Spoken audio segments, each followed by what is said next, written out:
Welcome to another one of our game reviews. This time I will be showing you guys two different games. They're both the same game though, they're just two different versions of it. Fortix 1 and Fortix 2. Now you can get both of these games on Steam for actually fairly cheap. The first game is 99 cents and the second game is $2. Now as you can see here, it's one of those games where you draw lines to capture territory, and from doing that you win the game.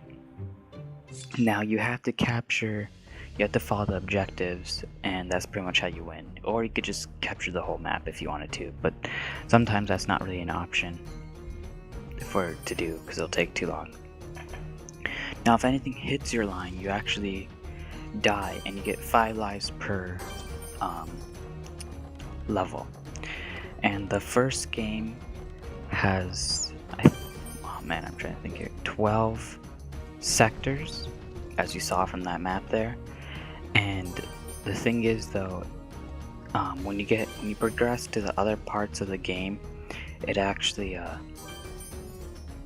you have to be like 3 or 4. I think it only goes up to 3 levels at a time before you can progress to the next area. So that's what happens there. Now in the second game that you'll see pretty shortly here, there's actually 30 levels, and I think there's 30 sectors. I'm not sure. I beat the first game, but I did not beat the second game though. So I'm trying to work on that. I beat the first game in around an hour and a half, I'd have to say. And I've already put 2.5 hours into the second game, and I haven't beat that yet. So as you can tell here, it's one of those interesting type of line games. I actually haven't played a game like this. I'm trying to think of what to say. I actually have not been able to play a game like this unless it's like in an online website. So to see a game like this as a standalone was pretty interesting for me, because I hadn't played a game like this in years. Now as you progress through the levels, they constantly get harder, as you could see now. This is like only the 3rd level of the first game. Sorry, I was trying to clear my throat there. In the first game, it's interesting because you have to capture those little sword icons, as you can see, to to use the cannon bolts to fire at the towers to save yourself. But in the second game, you actually just need to capture the cannon bolt itself and you win. Or not win, but you can destroy the towers. And I'm showing you 3 levels of each game. And what's interesting that you'll now notice here is the graphical difference between the first and second game. Now these are both indie games, so that's why it's not really too high tech. So if you're worried about that, or like wondering why it's not the best ever, that's why. Now this is Fortix 2, as you can see now, and this is the very first level, so that's why it's super easy. I'm only showing you guys the first 3 levels of each game, and I'm not showing you the later levels.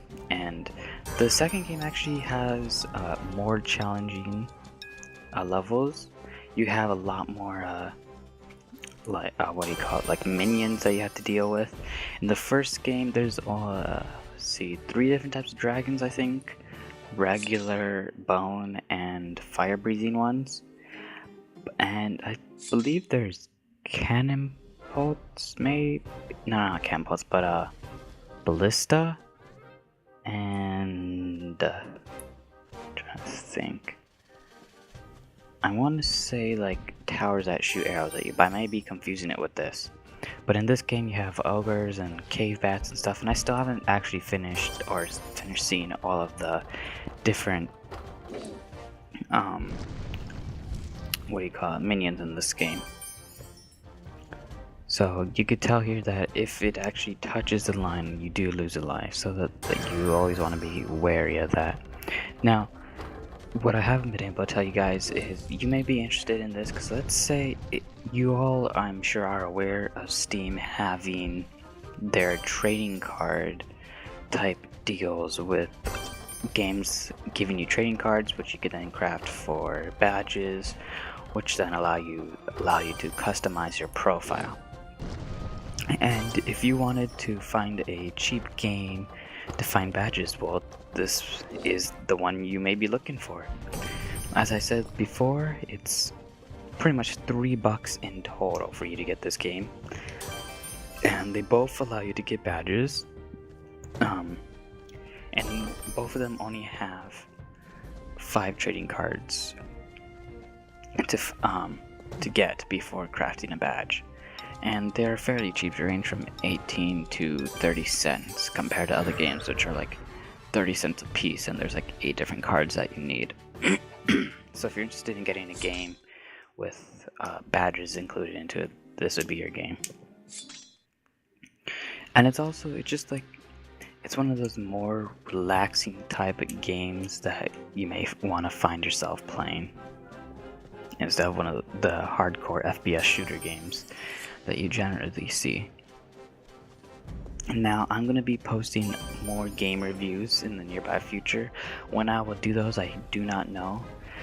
But what you may be looking forward to is, if you've seen our giveaway video with the Humble Origin bundle back, I've actually bought one of those myself, as you may have heard in the video. So I may be doing some game reviews through that game, or through those games. So you can expect that. And that's pretty much all I had to say, so I'm gonna let you guys enjoy these last few, it's not really a minute, but these last few seconds of this game. Thanks for watching.